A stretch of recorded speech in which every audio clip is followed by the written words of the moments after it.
I'm still getting over the veteran DJ, I think. I did start when I was 10. Yes, I liked it to a certain extent. I mean, the single, the reason why I'm playing it as a soul record is it's very, very soulful. The album's got this bossa nova beat going through it the whole way. I find it a bit monotonous, to be honest with you. And it strikes me, although she's got a very nice voice, I can take it probably for one single. And there are one or two other tracks on it that are very nice. But I think it would probably become a little bit background for me. There isn't enough light and shade in the album. But apart from that, I rather like it. It's a nice sound. And I mean, there's room for it, but I don't know, not quite for me. But I love the single. The single's great. George? I must admit, there's not that much to add to that. I think that the single is the best thing on the album, definitely.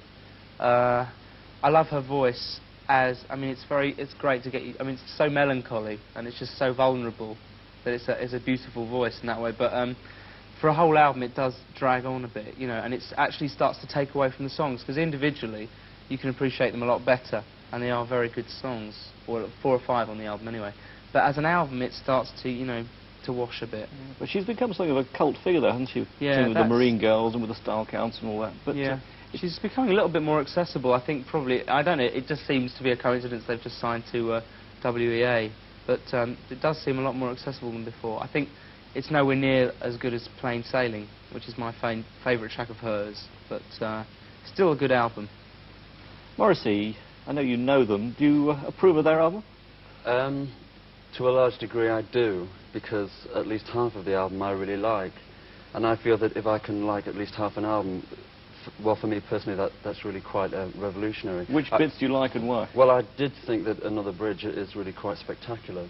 I'm still mystified about the single and the success of the single, which I think... You don't think it's that good? No, I don't. Why not? I think it's perhaps the most least attractive track. I don't know, I can't explain it. It just didn't really strike me that much. So, but obviously I really like them. I think melodically I think it's the most, I don't know, I think it's most interesting melodically on there. I thought it was wonderful, the single. I don't like albums, though. I mean, I generally don't like albums very much. I want to go on from one particular sound to another. And I find on an album, it's very lucky if you can find 3 or 4 good tracks anyway. But I don't actually like listening to albums very much. What about this as a sound, though? It's been described as part of a new soft rock. Jazz rock. Bossa nova, isn't it? It's very old-fashioned in a way, isn't it? Yeah, I used to play this. I used to play this about 25 years ago in the Bournemouth Pavilion Orchestra. I was in an orchestra there, and we were sort of bashing out the bossa nova. Playing to what sort of audience? Some mayors, civic receptions at the time. Yeah, things like that. But yeah, people were bossa novaing around. But it's not. It's an old sound come back again, really. Morrissey, do you think it's old-fashioned as such? Well, it is, but I mean, nearly most music is. I can't think in those terms. I just think, is it good or is it bad? I don't really mind if it could be described as old-fashioned, because if it's appealing, I'll accept it. You know, whether it's just, you know, caveman beating on a drum or whatever. I like it ultimately.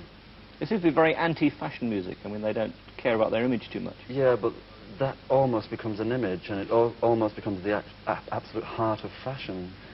So, and I think it will. I think that's what makes them so fashionable in press at the moment, is the fact that they're very anti-image, and in a way they do care about their image and their fashion, because the music shows that. It is all of a certain type, and it does have that jazz influence.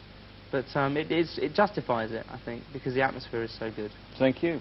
And Everything But the Girls Eden will be available next week.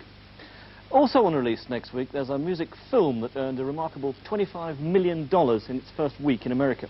It's called Breakdance. It tells the story of a white dancer who joins a black breakdancing team who perform in Venice Beach, Los Angeles, and appear to me to live in a ghetto furnished by Habitat. The breakdance